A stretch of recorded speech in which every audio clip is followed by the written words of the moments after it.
English translation, 306th contact. Thursday, 19th of July, 2001, 16:23 hours. Here I am. I was still briefly with Engelbert in the printing office. Be welcomed and greeted. Salome, my friend. I have also only been here for a minute. I come, on the one hand, to bring you some new material, so that you can prepare this for us, please. On the other hand, I would certainly also like to take from you what is finished, which should help us in regards to the teaching. I would also like to give you a response from our language scholars, as well as tell you the result in terms of my clarification in the matters of the Argonne Publishing House and Rainer Schenk. I have worked on your questions. Consequently, you can also take the written elaboration. I will, of course, gladly work through the new material. But now, please tell me what has arisen with your linguists with respect to my question. Your question, which you had Florina convey to me, I could only ask 2 days ago, after which I received the following answer, which I was to give to you. The German language is very well the best language of the human beings on earth, but no one understands how to use it and speak it in all its values. Quite the contrary. The language is getting ever poorer and more distorted. Mixed with the extremely unsatisfactory English language and distorted by the linguistic innovation carried out some time ago to a large extent, particularly in a written as well as oral form. An extremely unfortunate process that has very detrimental effects in many respects, not in the least in relation to understanding.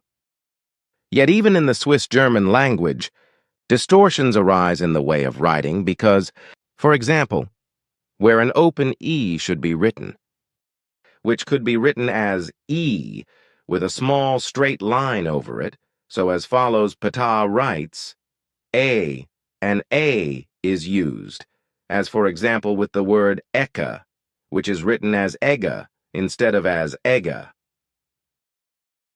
In the Swiss-German language, it is given that the open E remains as such in the written language and cannot be replaced by A.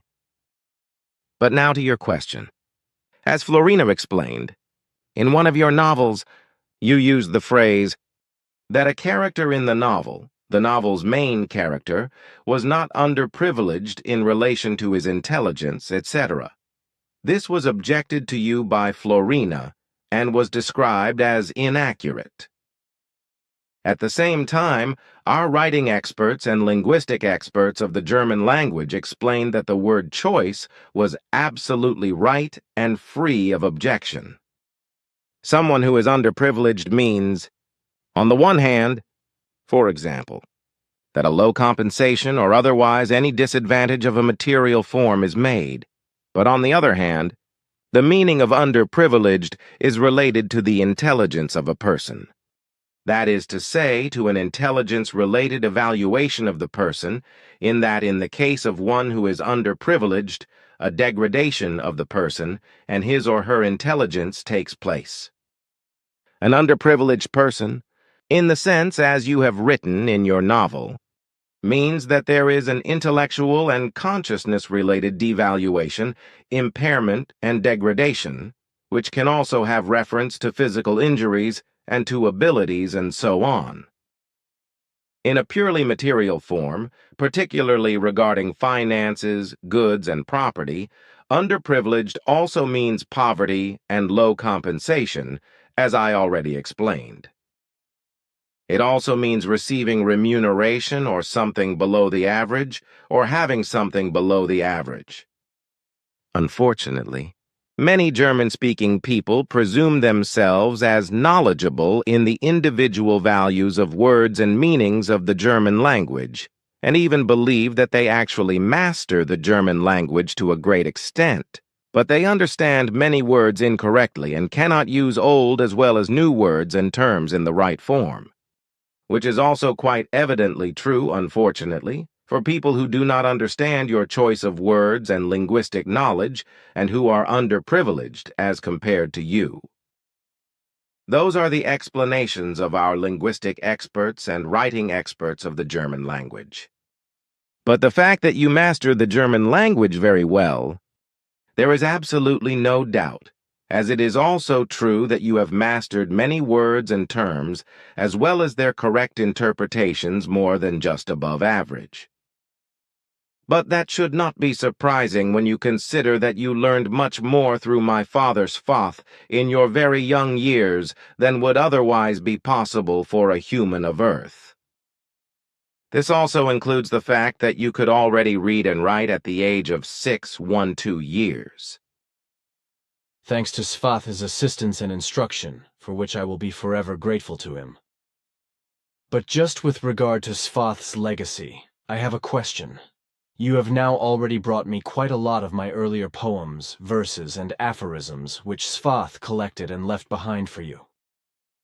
He also kept my essay Progress, which I wrote at the age of 11 years in school. I mean the one that you brought me recently. By the way, I will still add it to this at the end of this contact report. The question is, do you have even more of such written things from my youth and the like? I have not yet looked through the things my father left behind completely, but it is possible that even more things can be found. You are good. Svath has now been gone for 48 years, and still you have not taken a close look at his things that he left behind for you.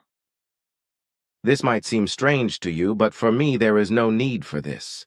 At least, there has not been a need until now, for I knew what he left behind for me. During his lifetime, he spoke about it very often, and so there was no reason to take a closer look at the things left until just at the moment when you asked if my father had left behind any records relating to you and your learning process, etc. And since my father instructed me only to search for these things in his estate if you would one day ask for them, I have just done this. Oh, I see. So only if a need arose for it. That is right. How is it, then, with you when an estate arises?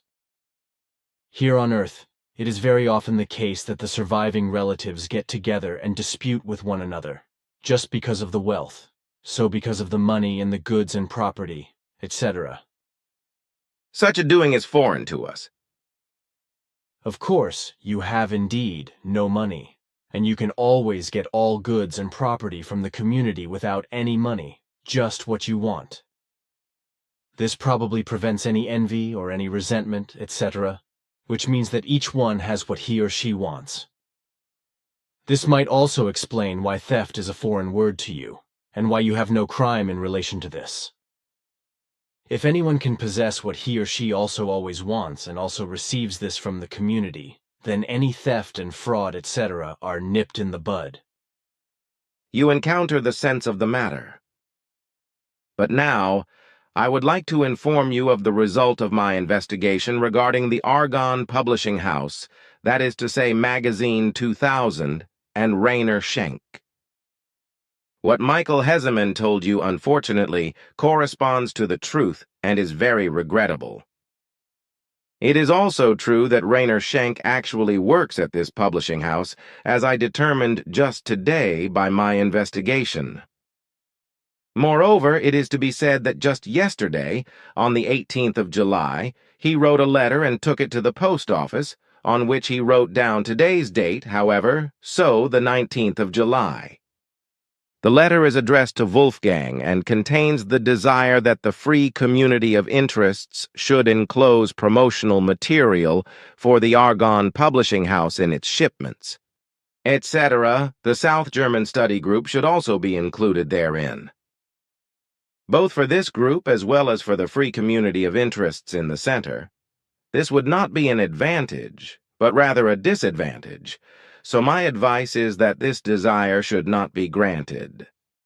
One of my reasons for this is the Nazi air that emanates from and that is tolerated by the responsible persons of the publishing house, with whom the free community of interests can in no wise declare itself in solidarity, and which it also may not do, due to its responsibility to be represented with respect to freedom and neutrality, as well as justice, etc. We will most certainly follow all your advice. That will be good. But now a question. Why do you want to include your essay at the end of our conversation? For we have just talked about it. You can nevertheless include it here afterwards. I can, of course. Your wish is my command, dear friend. Progress. The human beings are in the world in order to change and to evolve. This is so throughout the whole universe on all inhabited planets, always was so, and will always remain so, and indeed, as long as there are material humans in need of evolution. Evolution is also the meaning of life, and in this consequence, humans continually strive further and for something higher, in order always to strive for and achieve the relatively highest possible perfection. An urge by creation to strive for something higher and more perfect, which is fixed in humans, awakens in them the driving force of the healthy and accountable, measured and worthy ambition by which progress is taken and acquired. The way of progress has both its beautiful as well as its ugly sides. Thus, it brings, for example, successes and valuable innovations in all possible areas, such as in technology and medicine, but also with respect to all kinds of scientific insights, in any form of archaeological research, and with regard to various other things. Also, successes appear that ensure a longer life expectancy of humans than what was formerly the case, when the humans reached an average age of 28 to 42 years. Also, with regard to the hygiene of humans, progress brings a tremendous amount of value, which also contributes in part to the prolongation of life, along with new and more valuable food, medicines, and surgical as well as medical capacities, etc. The opposite of progress, however, also has its very ugly sides, and indeed especially when technical, chemical, and all sorts of scientific achievements become negatively redesigned and implemented for military purposes, or for improper profit purposes. So it will appear in the coming time through the unstoppable progress, good as well as evil and negative as well as positive. Thus, the monstrously negative and evil already occurred on the 6th of August 1945 in Hiroshima, Japan, the first use of a nuclear weapon, and a short time later in Nagasaki, Japan, the second one followed.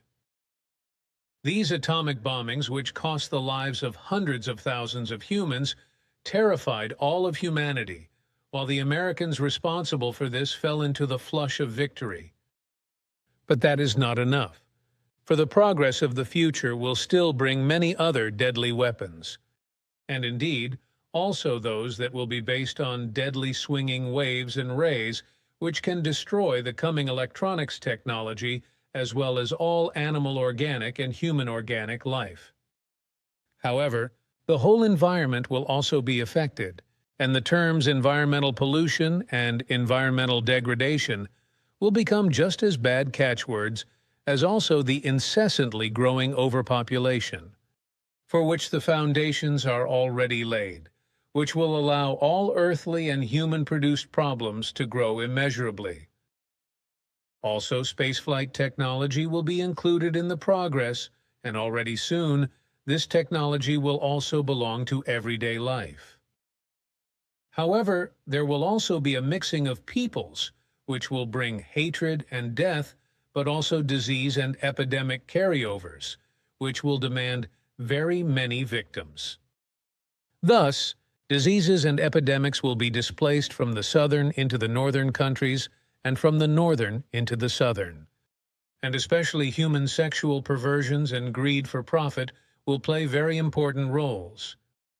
Diseases and epidemics that are believed to be eradicated will appear anew, as well as various animal diseases whose pathogens mutate and spread to humans, and there will not just be a few of these diseases and epidemics. But still, Progress will also bring about successes that will bring tremendous benefits to very many interests of humans, particularly through genetic engineering and gene manipulation, which will be in the mouths of all humans. Yet also in surgery and medicine, successes will appear through the progress, which humans and particularly the scientists of the present time do not even dare to dream of yet. Striving for better values, for progress and success, as well as for higher things with regard to knowledge. Real love and wisdom is given to humans by creation, so that from this they develop a healthy ambition in order to ensure progress, and with it, the meaning of life. Yet humans must always be mindful of this, so that they know how to restrain and control it. If they do not learn this, however, then progress can become very dangerous for them and lead them to their own annihilation, even to the complete destruction of the planet Earth. Generally speaking, there are different forms of striving and ambition. Nevertheless, humans themselves determine each form because they have their own and free will in every respect. Accordingly, they can change it at their own discretion and exercise it as they always sees fit. However, this gives them the ability to think for better or for worse, positively or negatively, to create their feelings as well as carry out their actions. Solely the perception and exercise of one's responsibility, or even its neglect or malicious, willful, or wanton disregard, decides whether good and positive or bad and negative result. And this applies to both sexes of humans, both to the female as well as to the male. Nevertheless, the striving and ambition are different, depending on the specific gender, even though the boundaries are sometimes blurred and barely recognizable, as this will very especially be the case in the coming time, when an emancipation-driven equal rights delusion breaks out, which will sprout strange flowers. However, it will be irrevocable that the women, who have been beaten down by the male world for thousands of years, will slowly be able to free themselves from the male bondage and, thus, be able to work in the areas of the male domain and indeed particularly in professional interests. If one observes man and woman, then one cannot help but notice that the thoughts and feelings of the woman are more oriented to what is useful and meaningful, as well as to the facts and objectivity. And with this, she is also more pragmatically oriented than what is the case with the man. While the man always wants to conquer the whole world, indulges in visions, and is very strongly attached to the material. Instead of minding the dirt in front of his own door, he looks at the filth of his neighbor, gladly interferes in foreign affairs, believes that he is great and strong, and acts at every opportunity, all the same whether appropriately or inappropriately, as though he would be the Lord of the world and omniscient. Conflict and war are often appropriate for him, and the consequences arising from it are very often just as foreign to him, like when he actually seizes the power for himself without hesitation, exercises it with evil force, and thereby sows death and destruction, and indeed very often not only in relation to his country, or rather his nation, province, or city, but also in his own family. In contrast, there is the woman who is much more pragmatically oriented and, therefore, first of all wants to change the world around herself, whereby her own family and immediate surroundings come first. For everything there should be good, harmonious, and prosperous, as well as peaceful, and without great worries and problems. This is also the reason why she tackles and exercises everything very practically and straightforwardly, in stark contrast to the man who often displays a disgraceful complexity and a great lack of understanding in these things, and indeed without leading any great speeches. Still, women must fight for their equal rights, which will still be the case until some time in the future. And indeed, even though they have found access to the male world of employment since the 19th century, and this will increasingly be the case in the coming time. However, this will resolve itself with time, because the events at the present time are also at a breakneck change, as well as all of the events that will follow from the future and shape a whole new world view. But overall, this change means that there will be a tremendous upheaval that will throw the old world order completely onto the heap. All of the coming progress will be so immense and will come so quickly that many humans will not be able to keep up with it. Thus, the human being must change himself or herself if they reasonably want to overcome everything and without all too great collisions. Change must come quickly, however, because time and progress do not stand still. Each individual must take all their concerns into hand and bring them to good progress and success. If they do not do this, however, then they will remain in their old person and will continue to muddle along in the rut in which they have gone until now. Thus, the only ones who will profit from the progress and success are those who move along with the times and the progress and who do not simply walk along the same lousy and unprogressive path before them, as they have done up to now. And this also has reference to one's life attitude and lifestyle with regard to real love, true knowledge and wisdom, as well as to one's own peace, harmony, and freedom. The human can, in fact, develop a healthy ambition from their creation-given striving, whereby they can change themselves to the better person. Every individual must do this, and if they do, then they can thereby also change other humans indirectly, namely by living as a good and positive example which is accepted by the others, for they find it as good in order, then, to exercise it themselves and induce a similar change in themselves. It may be a close associate or a foreign person. It absolutely does not matter, because it is only important that one's own creations and one's good and positive living example produce their effects within their own framework and are, thus, also transferred to one's fellow humans, from which new fruits emerge. Indeed, the fact is that every person can influence their nearer and further surroundings a lot more than what they themselves are aware of. But one must be clear about this.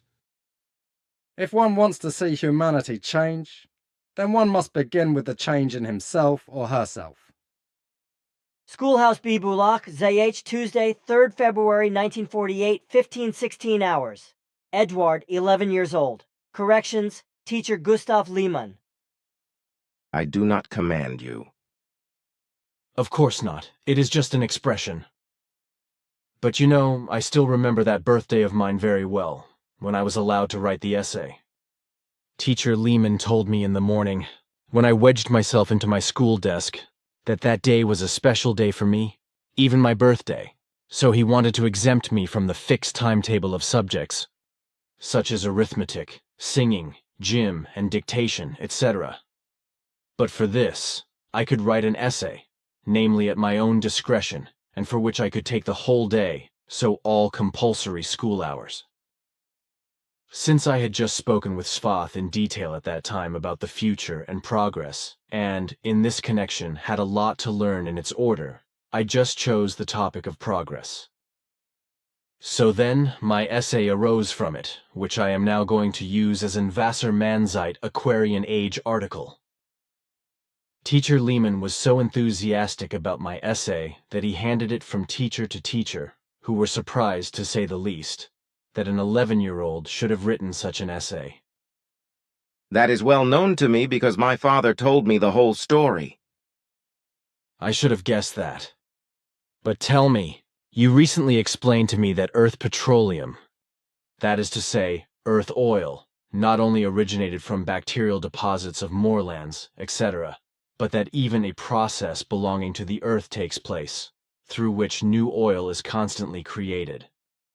If I remember correctly, you explained that through the Earth's interior processes, new petroleum constantly emerges, whereby both the Earth's heat as well as the Earth's internal pressure in various deep layers of the Earth produce chemical changes, forming constantly new oil. In addition, you called this internal pressure of the Earth depth pressure. And moreover, you said that the currently known stock of petroleum could be used for 40 to 50 years, based on the current consumption by Earth humanity. That is right, but I cannot give you any other official explanations about that.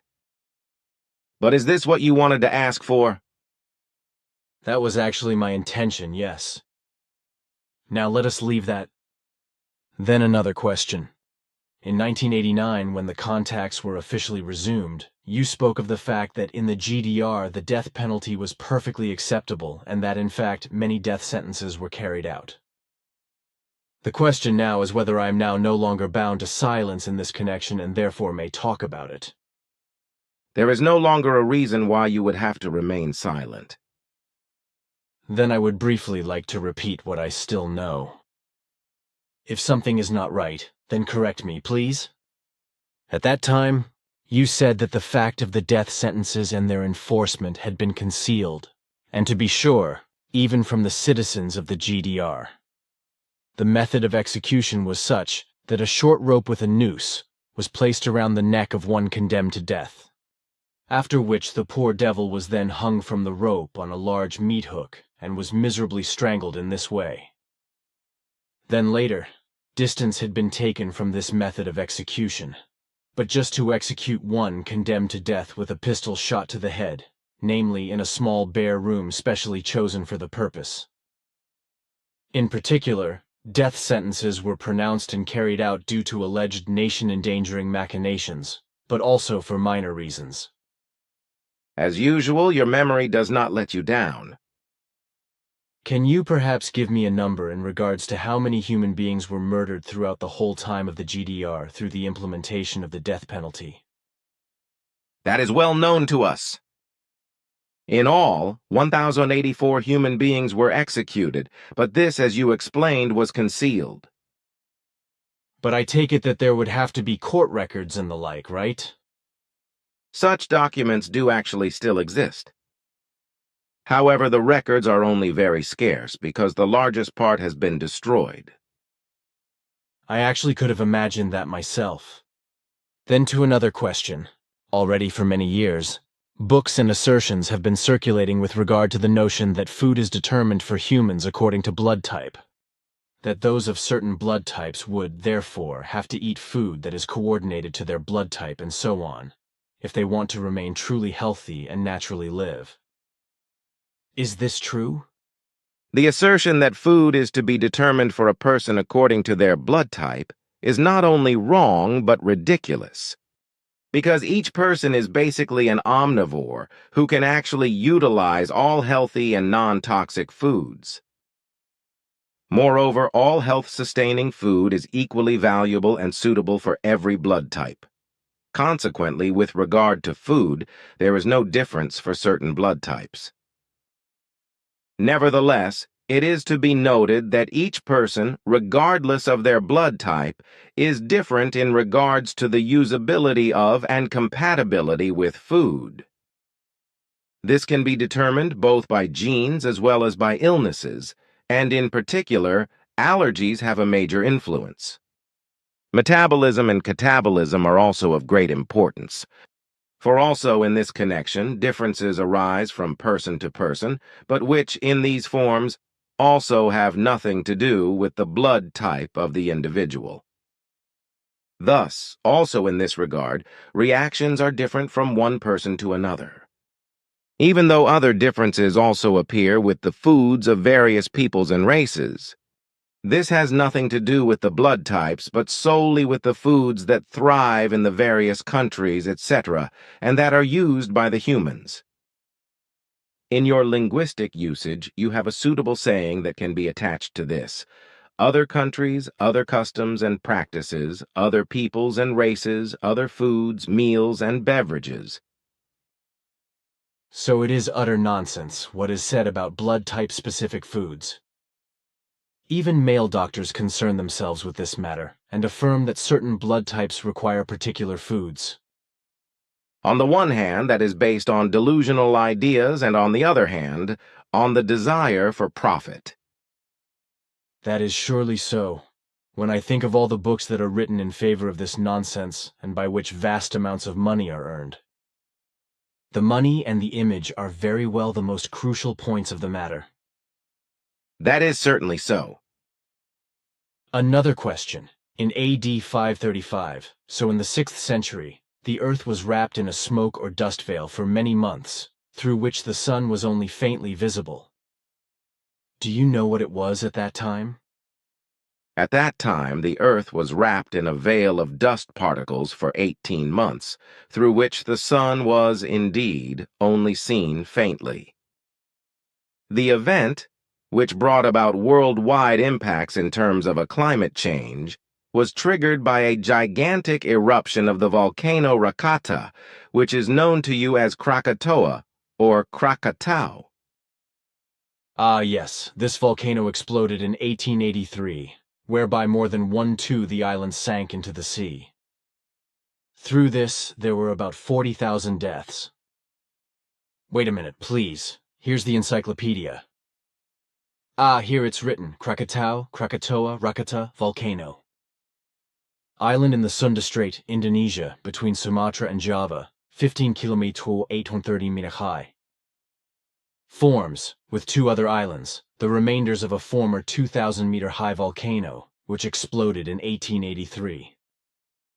The ejected volcanic ash rose 50 to 80 kilometers in height, spread out over all the Earth, and caused a twilight phenomena in the atmosphere that was still perceptible 3 years later. With the collapse of the caldera, an over 20-meter high tidal wave formed during this eruption, which devastated the coasts of West Java and southeast Sumatra. 36,000 deaths. The information is correct so far, but not concerning the number of deaths that the catastrophe claimed. According to our very accurate records, the total number amounts to 57,804 people who were killed by the direct volcanic eruption as well as by the colossal tidal wave. Moreover, the tidal wave had quite devastating effects on the islands of Sumatra and Java, which were far worse than indicated by this encyclopedia note. The volcano Rakata, or Krakatau, exhibits an undersea activity, which was minimal for a long time, but, since the year 1928, has become quite active again. Old records speak of the fact that in the year AD 535, the sun was only seen for a long time as through a veil. You said 18 months. But here in the encyclopedia, it says that after 1883, a twilight effect was still noticeable 3 years later. Was this eruption stronger than that of AD 535? No, the eruption in the 6th century was more powerful. Consequently, the twilight effects first finally disappeared after 5 years. For 18 months, however, the twilight was very strong, and indeed the sun could only be seen through a thick veil of dust. At that time, the height of the volcano measured 3,171 meters, of which about half was thrown off by the eruption. Also at that time, there was a colossal tidal wave that reached just over 30 meters high and raced with tremendous speed across the sea, devastated several islands, and caused 3 of these sink beneath the floods. The volcanic island itself was also much larger at that time. Interesting. Then I have got another question. How does it actually stand with the transportation gate? Have you still not progressed since? I mean the gate through which things can be transferred from one place to another. For quite some time, we have called this technology transfer transmitter.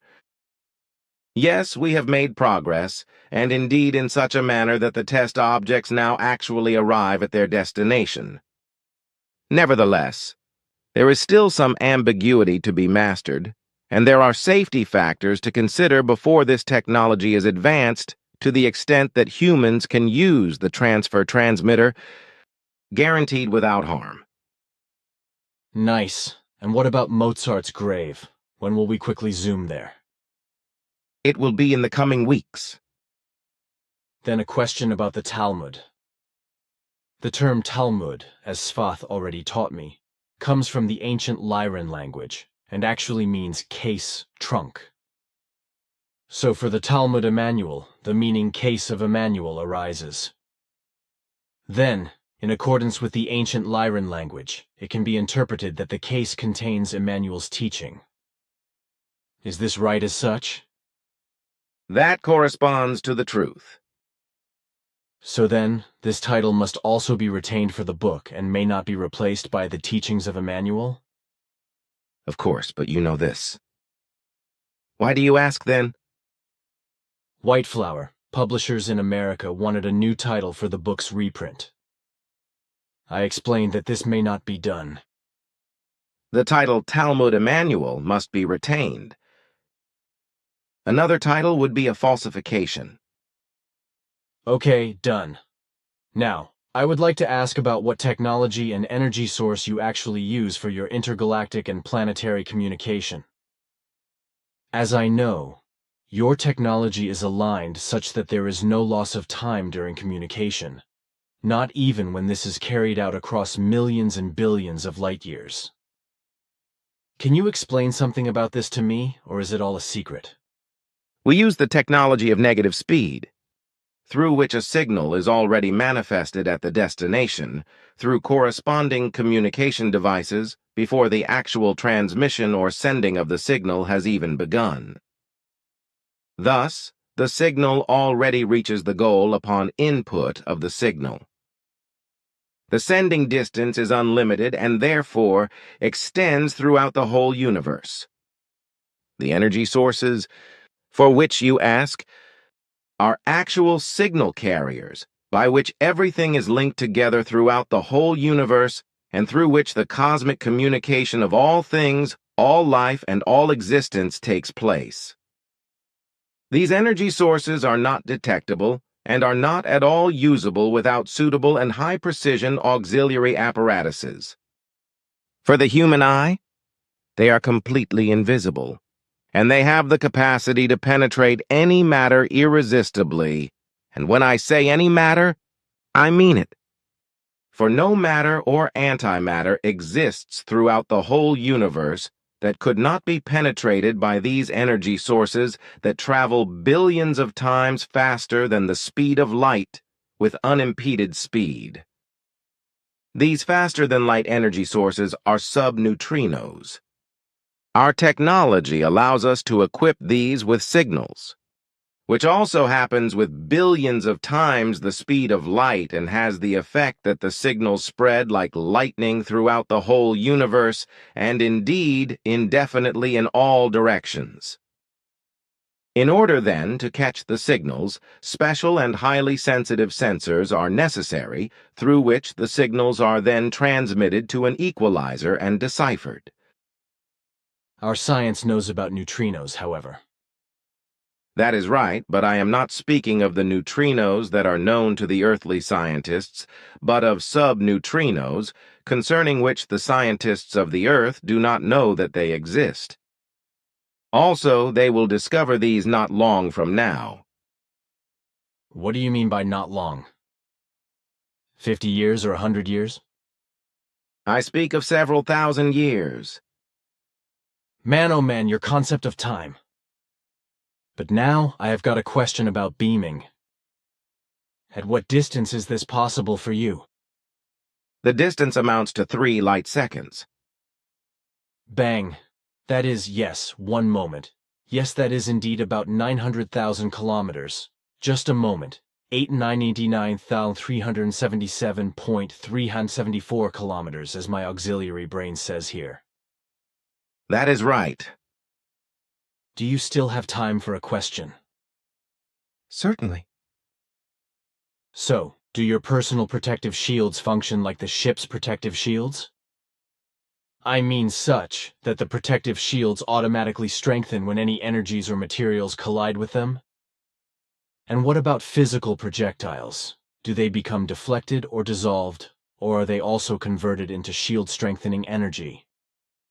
You gave the answer yourself. The personal protective shields function likewise as the protective shields of our aircraft. Any energy hitting them is converted and reinforces the shields, through which they become absolutely impenetrable and indestructible. Also, any matter hitting the protective shields, including firearm bullets, etc., immediately turn into pure energy, which the protective shield takes in and absorbs, strengthening it. Larger objects, such as large meteors or comets, on the other hand, are only partially dissolved into energy, while the largest part is hurled away by the impact on the protective shield. 2 decades ago, however, you still had a so-called diversion or deflection technology, right? That is only partially correct. For even at the beginning of your contacts with us, we had the aforementioned technology. It is just that it was then still new and was not installed in all of our aircraft. Oh, I see. Then I have now actually asked all questions that I had in stock. So I would just like to tell you that the arbor in front of the storage place is now finally being tackled by Wolfgang. That pleases me. May I ask again to be allowed to be the first to spend a peaceful minute there? Of course, that is no problem. Then I would like to thank you for it. And now until we meet again, my friend. I will not keep you waiting long for me. Farewell, Edward. Take care in Salome.